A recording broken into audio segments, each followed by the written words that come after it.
بسم الله الرحمن الرحيم فمن يعمل مثقال ذرة خيرا يره ومن يعمل مثقال ذرة شرا يره صدق اللہ العظیم۔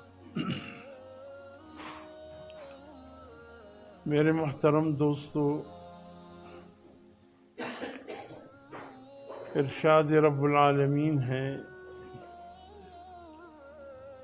جس شخص نے بھی ایک ذرے کی برابر بھی کوئی نیکی کا کام کیا اس دنیا میں، موت سے پہلے مرنے سے پہلے جس شخص نے بھی ایک ذرے کی برابر کوئی بھی نیکی کا کام کیا، عنقریب ایسا وقت آنے والا ہے کہ اپنی اس نیکی کے کام کو دیکھ لے گا۔ ایسا نہیں ہے کہ اس دنیا میں اس نے کوئی اچھا کام کیا، نیکی کا کام کیا، بھلے کا کام کیا، اس کو نظر نہیں آیا، کسی اور کو بھی نظر نہیں آیا، اتنا معمولی تھا۔ ایسا نہیں ہے کہ وہ ضائع ہو گیا، اللہ کے پاس وہ جمع ہوتا رہتا ہے، اور قیامت کے دن ہر انسان اپنی اس نیکی کو دیکھ لے گا، وہ ایک ذرے کی برابر جو نیکی کا کام ہے اس کو دیکھ لے گا۔ اور جس شخص نے اس دنیا میں کوئی برائی کا کوئی ایک ذرے کی برابر کوئی کام کیا، برا کام کیا، نافرمانی کا کام کیا، رب کی ناراضگی کا کام کیا، خواہ وہ ایک ذرے کی برابر ہی کیوں، لیکن توبہ نہیں کیا، استغفار نہیں کی، بغیر توبہ استغفار کے چلا آیا، کل قیامت کے دن وہ ایک ذرے کی برابر جو برا کام کیا ہے اس کو بھی دیکھ لے گا۔ یہ کوئی اندھے کا دربار تو نہیں، یہ چوپٹ راجہ والا قصہ تو نہیں، یہ اس ذات کے سامنے حاضری ہے، ان اللہ علیم بذات الصدور، جو ہمارے دلوں میں جو کچھ بھی خیال آ رہا ہے، جذبہ بن رہا ہے، اس ذات کو اس کا بھی علم۔ اتنی خلقت خدا، دلوں میں کیا منصوبے چل رہے ہیں، کیا ہو رہا ہے، کون سا خیر کا کام چل رہا ہے، کون سا برائی کا کام چل رہا ہے، اس ذات کو علم ہے کیا ہو رہا ہے۔ ان ربک لبالمرصاد۔ آپ نے دیکھا ہے کبھی کسی جنگل میں کوئی شکار کسی شکاری کی تلاش میں ہو، کس انداز سے پہنچتا ہے، اور جب پہنچتا ہے کچھ فاصلے پر رک کر کیا انداز اختیار کرتا ہے، گوئے اس میں جان ہی نہیں ہے، اس میں روح ہی نہیں ہے، ایسے خاموش ہو جاتا ہے، ایسے خاموش، گویا اس کی روح بھی رک جاتا ہے، سانسیں بھی رک جاتا ہے، اور پتہ کوئی ہلنے نہ پائے۔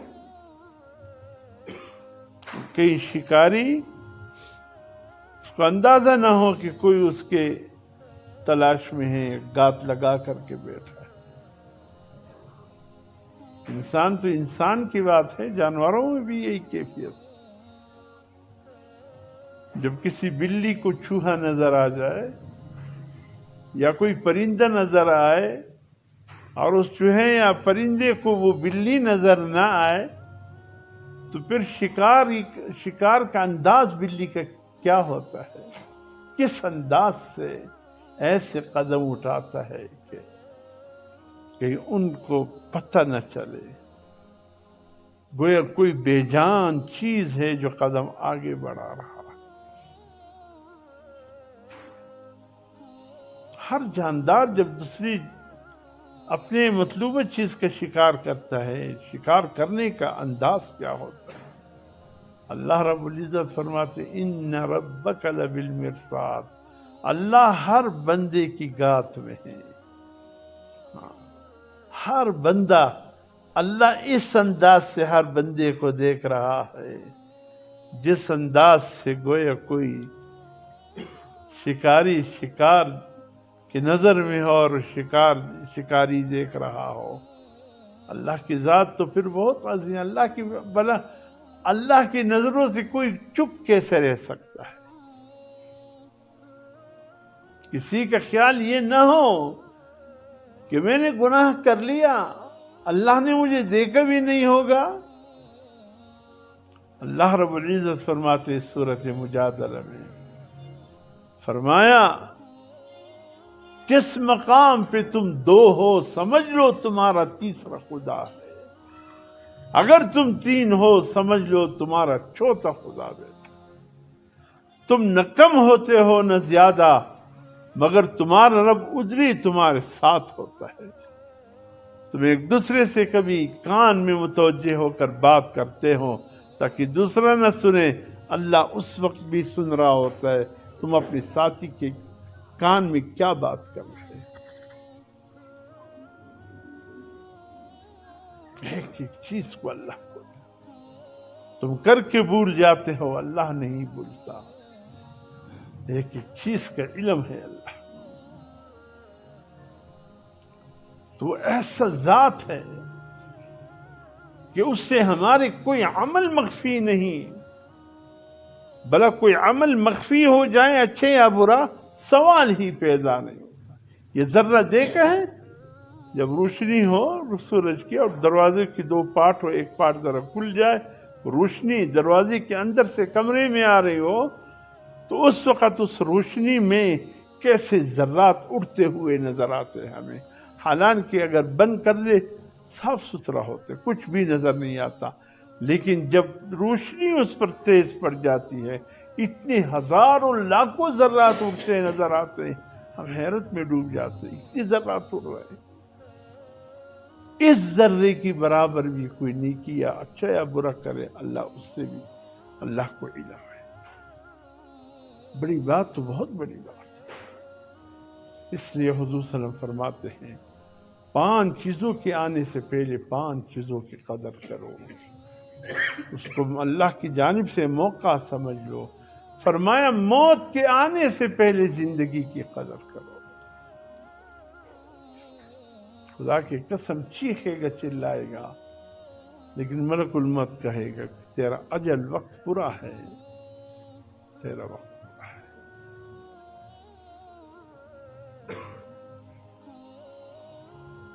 تاریخ میں حضور صلی اللہ علیہ وسلم سے ہی پوچھے گیا رسول،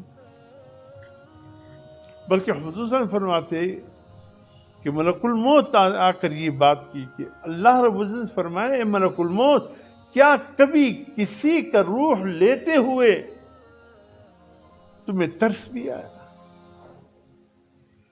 اللہ رب العزت نے پوچھا، ملک الموت نے کہا یا اللہ 2 ایسے مواقع زندگی میں آئے کہ آپ کا حکم تھا ان کو روح لے لو، ان کی روح لیتے وقت میں تڑپا، رحم آیا ہے کہ اللہ کی اس میں کیا حکمت و مصلحت ہے، لیکن آپ کا حکم تو میں نے پورا کر لیا۔ اللہ نے فرمایا ایک کب؟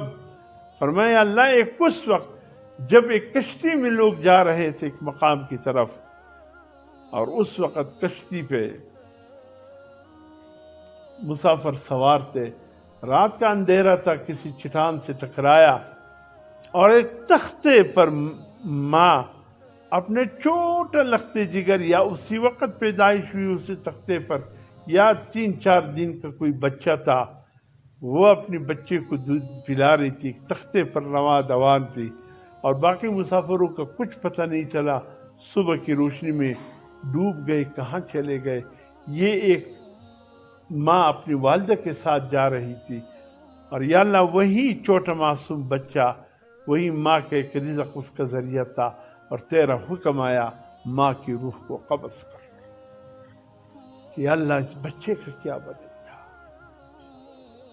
اس کا کھانے پینے کا کیا بنے گا؟ 3-4 دن کا بچہ ہے. یا اللہ اس وقت اس ماں کی روح لیتے وقت میں تڑپو. پھر پتہ نہیں چلا. اللہ نے فرمایا پھر تجھے علم ہوا کہ وہ بچہ زندہ رہا یا مر گیا؟ یا اللہ کچھ پتہ نہیں چلا. کہا جبرائیل ہر کام میں میری حکمت و مصلحت ہے. اس بچے کو کنارے پر میں نے لگایا، دور دور تک کوئی نہیں تھا. جبرائیل الصلوۃ والسلام کو کہا اس کا رزق کا بندوبست کرو. روزانہ جبرائیل جا کر ایک ہاتھ سے دودھ، ایک انگلی سے دودھ، ایک انگلی سے شہد اس کو دیتا رہا حتیٰ کہ وہ بچہ جوان ہو گیا. اور جب وہ بچہ جوان ہوا تو اللہ کے مقابلے پر آیا، وقت کا شداد بن گیا. شداد، یہی شداد تھا. یہی شداد. اللہ رب العزت نے ایک عجیب، ہمارے عربی کے کچھ مقالات ہے، اس میں ایک عجیب شعر لکھا ہے. یہ اس وقت کی بات ہے جب میں رابعہ میں پڑھ رہا تھا بنوری ٹاؤن میں. ایک شعر سامنے آیا، استاد نے ہمیں چیلنج دیا. سبحان اللہ، یہ 75-76 کی بات ہے، بہت پرانی بات ہو گئی. عربی ادب کی کتاب تھی، اس میں کفار شعراء کے وقت کلام تھا، بڑے بڑے، صرف عربی سکھانے کے لیے تھا. اس میں یہ عربی ادب کا کوئی کتاب تھی، اس وقت نام ذہن سے نکل گیا، رابعہ میں پڑھایا جاتا تھا. تو یہ میرے استاد سے مولانا حبیب اللہ مختار، اللہ پاک غریق رحمت کرے. ظالموں نے شہید کیا کراچی کے مندر، یہ مندر ہے کیا ہے وہ چوک، مندر آتی کے اسی چوک پر ظالموں نے جو 3-5 علماء شہید کیے تھے، اس میں مولانا حبیب اللہ مختار بھی شہید کر دیے گئے تھے. یہ اس وقت ہمیں پڑھا رہا تھا، بڑا خوبصورت انداز تھا. اس نے ہم سب کو مخاطب کر کے کہا، اچھا ایک چیلنج ہے اس عربی کے شعر سامنے، اس شعر کو سمجھنے کی کوشش کر کے مجھے ذرا بتاؤ. فَمُوسَى الَّذِي رَبَّاهُ جِبْرِيلُ كَافِرُ وَمُوسَى الَّذِي رَبَّاهُ فِرْعَوْنُ مُرْسَلُ. یا اللہ، ہم اس کو بار بار پڑھ رہے تھے، ترجمہ بھی سمجھ میں آ رہا تھا. ہم نے کہا استاد سمجھ میں شعر بھی آ گیا، سمجھ میں ترجمہ بھی آ گیا، لیکن اگر ہم ترجمہ کرتے ہیں تو کفر میں داخل ہوتے ہیں. کتنا مشکل شعر ہے استاد. فرمایا نہیں، بڑا تاریخ کا ایک زبردست واقعہ ہے، اس کو ذرا سمجھ لو. فَمُوسَى الَّذِي رَبَّاهُ جِبْرِيلُ كَافِرُ وَمُوسَى الَّذِي رَبَّاهُ فِرْعَوْنُ مُرْسَلُ. اس میں ایک بہت بڑا پیغام ہے، سمجھنے کی کوشش کرو. اسی واقعے کے نزدیک یہ واقعہ بھی ہے. ہم نے بہت سوچا، ایک طالب علم کی سمجھ میں بھی بات نہیں. استاد سے کہا ہم بالکل ہار گئے استاد، بات تو سمجھ میں آ رہی ہے لیکن ہم کفر میں چلے جائیں گے، اتنا ڈر محسوس ہو رہا ہے. استاد نے کہا کہ ایک وقت تھا کہ جب فرعون کو اطلاع ہوئی کہ ایک موسیٰ آنے والا ہے، تیری حکومت کی غرقابی کا سبب بنے گا، تباہی کا. فرعون نے اس کی آمد کو روکنے کے لیے جو ہے انتظام کیا، بچوں کو کاٹنا، 70,000 بچوں کو کاٹا گیا، اتنا ظالم تھا. پھر لوگوں نے آ کر کہا کہ قبطیوں نے آ کر، قوم والوں نے، اے فرعون اگر سلسلہ چلتا رہا ہمیں خدمت گزار بنی اسرائیل میں سے کچھ نہیں ملے گا. اس کے لڑکے قتل ہو گئے، لڑکیاں ہم چھوڑ گئے ہیں. کہا کہ ٹھیک ہے 1 سال ذبح کرو، 1 سال چھوڑ دو. موسیٰ علیہ السلام جس سال پیدا ہوئے اس سال بچوں کو قتل کرنے کا حکم تھا. ہارون علیہ السلام جس سال پیدا ہوئے وہ سال وقفے کا تھا. تو اس لیے موسیٰ علیہ السلام امتحان سے بچ گیا تھا، اور ہارون علیہ السلام امتحان سے بچ گیا تھا، وہ وقفے کا سال تھا. اور موسیٰ علیہ السلام جس وقت پیدا ہوئے وہ سختی کا سال تھا. بہرحال والدہ نے اس کو بھی جنم دیا اور جا کر والدہ اس کو دودھ پلاتی رہی. بس کچھ بھی ابھی اس سے باہر ہو گیا تو فرعون کی خبردار ہو جائے. اللہ پاک نے دل میں ڈالا، اس نے ایک صندوق نما کشتی بنائی، اس میں بیٹے کو اس میں ڈالا، بحر دریا نیل کے حوالے کیا، چلتے چلتے فرعون کے مال کی طرف چلا گیا. آسیہ اور فرعون جو آسیہ اس کی بیوی تھی، اس نے آتے ہوئے دیکھا کہ صندوق، کہا کہ صندوق کو ہاتھ ڈالتے ہو، فرعون نے کہا کہ میں ہاتھ ڈالتا ہوں، فرعون نے جب ہاتھ ڈالا صندوق اس سے دور چلا گیا، آسیہ نے کہا کہ مجھے چھوڑ دو ذرا، میں ہاتھ ڈالتی ہوں۔ ایک عورت تھی، جیسے آسیہ نے ہاتھ ڈالا صندوق خود بخود اس کے قریب آیا، جب اس کو کھولا، اللہ یہ تو بچہ ہے۔ اب فرعون ڈر گیا، وہی تو نہیں ہے کہیں میری حکومت کی تباہی کا باعث بنے، تھا وہی بچہ تھا۔ جب اٹھایا تو آسیہ نے کہا کہ زندگی میں تیرے نام نہیں آیا، کوئی بیٹا بھی نہیں ہے، اس کو پال کر جوان کر دے، تیرے نام لے وہ تو کوئی ہوگا۔ کہا ایسا نہ ہو یہ میری حکومت کی زوال کی باعث بنے، کہا نہیں یہ تیری حکومت کی زوال کے باعث نہیں بنے گا۔ یہ فرعون نے گود میں اٹھایا، بچہ تو دودھ پینے والا، اس وقت کفار کی بھی بڑی بڑی داڑھی ہوتی، کہتا فرعون کتنی داڑھی تھی، اس نے داڑھی میں جو ہاتھ ڈالا کھینچا، فرعون نے گھبرا کر آسیہ کے ہاتھوں میں دیا کہ اسے خطرہ ہے اس بچے سے، یہ وہی بچہ ہے، ابھی اس عمر میں اس کو کیسے پتہ چلا کہ میں فرعون ہوں، اس نے میری داڑھی کے بال کھینچے اور نکالے، نہیں اس کو ماریں گے۔ آسیہ نے کہا بچہ ہے معصوم، دودھ پیتا، اس کو کیا پتا۔ اللہ کے شان تفصیل میں نہیں جاتا، بڑا عجیب واقعہ ہے۔ اللہ نے دودھ کا بندوبست کر لیا، کیسے سب کا دودھ، فحرمنا علیہ المراضع، ہم نے، یہ سورہ قصص میں، ہم نے موسیٰ علیہ السلام پر تمام دودھ پلانے والی مائیں حرام کر دیے، اس لیے کہ ہم نے اس کی ماں سے وعدہ کیا تھا کہ اے موسیٰ کہ ماں فکر نہ کرنا، ہم تیری بچے کو تیری گود میں واپس لوٹ آئیں گے، بچے کو ابھی پانی کے حوالے کر دینا، چونکہ وعدہ ہوا تھا۔ اس لیے اللہ نے موسیٰ علیہ السلام بچپن میں جس عورت کی دودھ کو ہاتھ لگائے، ایسا منہ پھیر دے، یہ نہیں پینے، حیران ہو گئے۔ آخر کار یہ بھی ایک لمبا واقعہ ہے، کس طریقے سے وہاں پہنچے موسیٰ علیہ السلام کی والدہ تک، اس نے کہا میں کسی کے محل میں جا کر دودھ دے، پھر اللہ پاک نے خودداری بھی ایسی دے دی، کہا گھر میں بچہ لانا ہے تو یہاں لاؤ، وہ بچہ اسی عورت کا اللہ نے اسی کی گود میں واپس پہنچا دیا، اور تربیت موسیٰ کرے، باقاعدہ تنخواہ بھی مقرر ہو گیا، ہم تمہیں خوب نوازیں گے۔ اچھا اسی سال ایک اور بچہ پیدا ہوا، وہ بھی اس کو دریا کے کنارے ماں نے جنم دیا، جب چلی گئی وہ ماں انتقال کر گئی، اب یہ بچہ تنہا پڑا ہے۔ اللہ کی شان، اللہ پاک نے موسیٰ علیہ السلام سے کہا اے موسیٰ جائیے اس بچی کی تربیت یعنی آپ جا کر کے کرے۔ تو موسیٰ، یہ بچہ موسیٰ یعنی جس کی تربیت جبرائیل علیہ السلام، یہ بھی اسی انداز سے، جس انداز سے بچے کی تربیت کی، شہادت، یہ بھی بڑا ہو گیا۔ اچھا اب یہاں یہ کون تھا؟ اور دونوں کا نام اللہ کی شان موسیٰ پڑ گیا، یہ بھی موسیٰ ہے وہ بھی موسیٰ ہے۔ فموسیٰ الذی رباہ جبریل کافر، وہ موسیٰ جس کی تربیت، یہاں رب کے معنی تربیت کے ہے، فموسیٰ الذی رباہ، وہ موسیٰ جس کی تربیت جبریل علیہ السلام نے کی، کافر، وہ نہ صرف کافر ہوا بلکہ کافروں کا سرغنہ ہو گیا، اللہ کی شان۔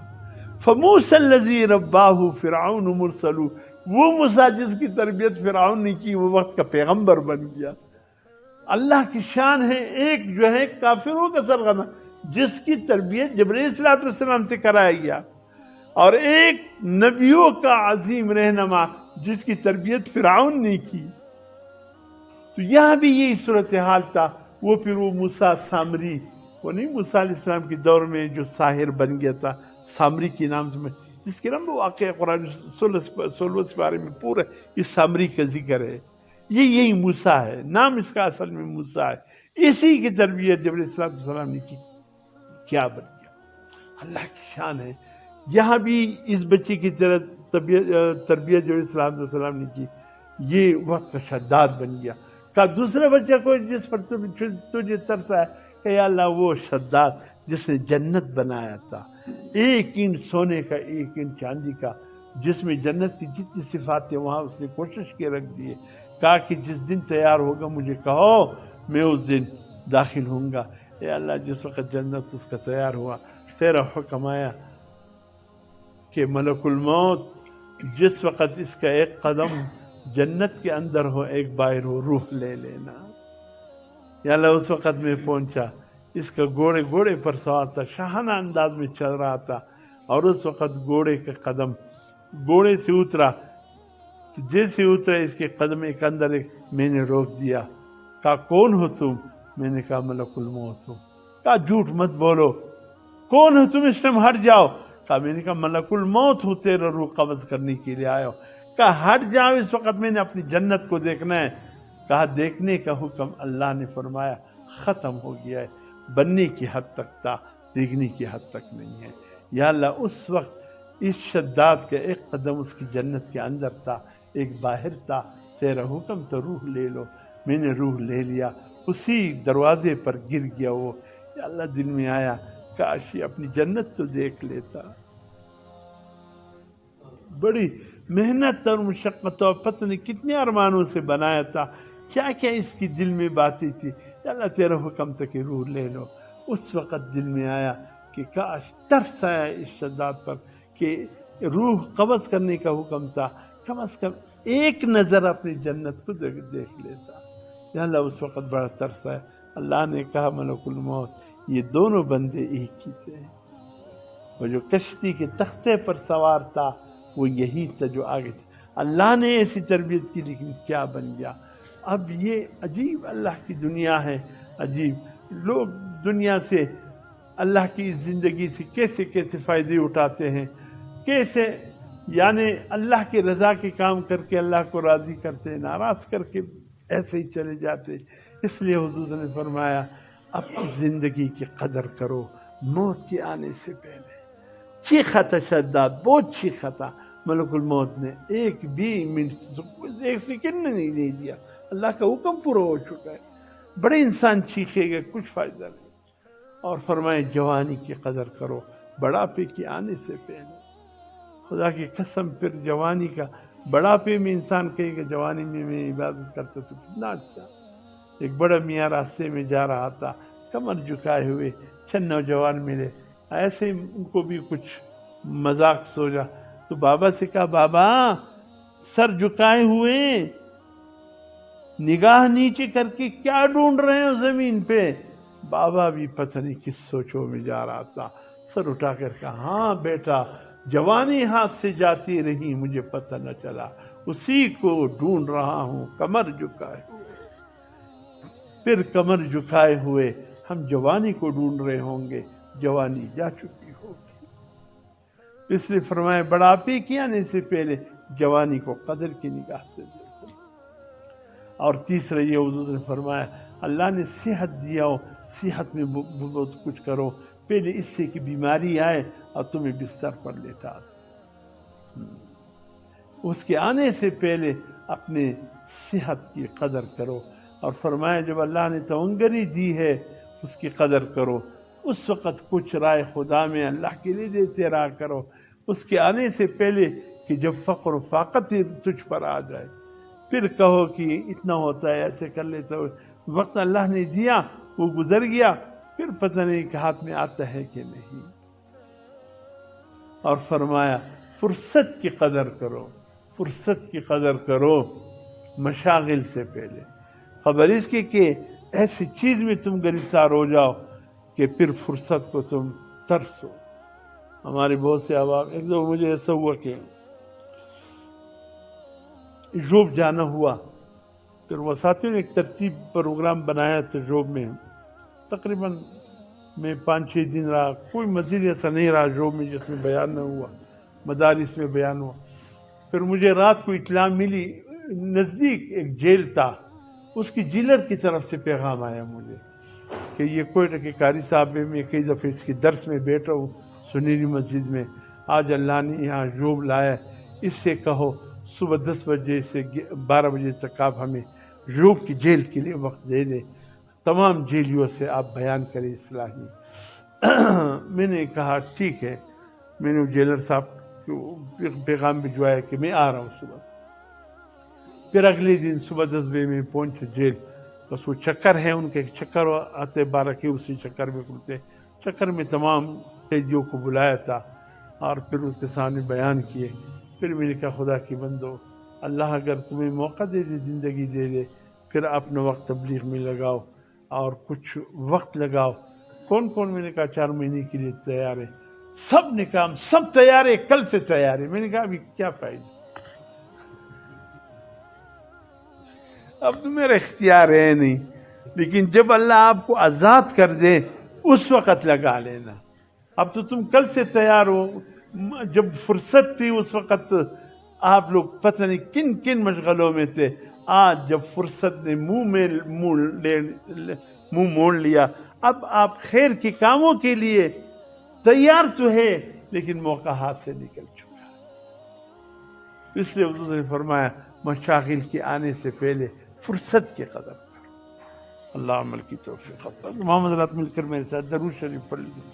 اللہم صلی علی محمد وعلی آل محمد کما صلیت علی ابراہیم، اللہم بارک علی محمد وعلی آل محمد وبارک علی۔ سورة فاتحة۔ بسم الله الرحمن الرحيم، الحمد لله رب العالمين الرحمن الرحيم مالك يوم الدين إياك نعبد وإياك نستعين اهدنا الصراط المستقيم صراط الذين أنعمت عليهم۔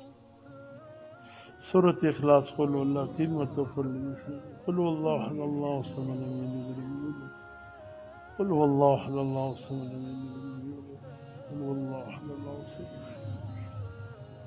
بسم الله الرحمن الرحيم، ألم نشرح لك صدرك ووضعنا عنك الذي ينقض ظهرك ورفعنا فإن مع العسر يسرا، إن مع العسر يسرا، فإذا فرغت فانصب۔ الحمد لله رب العالمين الرحمن الرحيم مالك يوم الدين إياك نعبد صراط الذين أنعمت عليهم اللهم صل على محمد۔ اللهم يا قاضي الحاجات يا قاضي الحاجات يا قاضي الحاجات، اللهم يا كافي المهمات، اللهم يا كافي المهمات يا كافي، اللهم يا دافع البليات يا دافع البليات يا دافع البليات، اللهم يا شافي الأمراض يا شافي الأمراض، اللهم يا مجيب الدعوات يا مجيب الدعوات يا مجيب، اللهم يا رفيع الدرجات يا رفيع الدرجات يا أرحم الراحمين يا أرحم الراحمين يا أرحم الراحمين۔ اللهم صل على محمد۔ حسبنا الله ونعم الوكيل، حسبنا الله ونعم الوكيل، حسبنا الله۔ اللهم صل على محمد۔ والله ذو فضل على المؤمنين، الله ذو فضل على المؤمنين، اللهم صل۔ إن الله على كل شيء قدير، إن الله على كل شيء قدير، إن الله على كل شيء قدير، اللهم صل۔ یہ تو ذکر جہری و لسانی، اور کچھ دیر کے لیے آنکھیں بند کر کے اپنے دل کی طرف توجہ دیجیے۔ دل دھڑک رہا ہے، دھڑکن کر رہا ہے، اللہ اللہ۔ آپ کی توجہ دل کی طرف، دل کی توجہ اللہ کی طرف، اللہ اللہ۔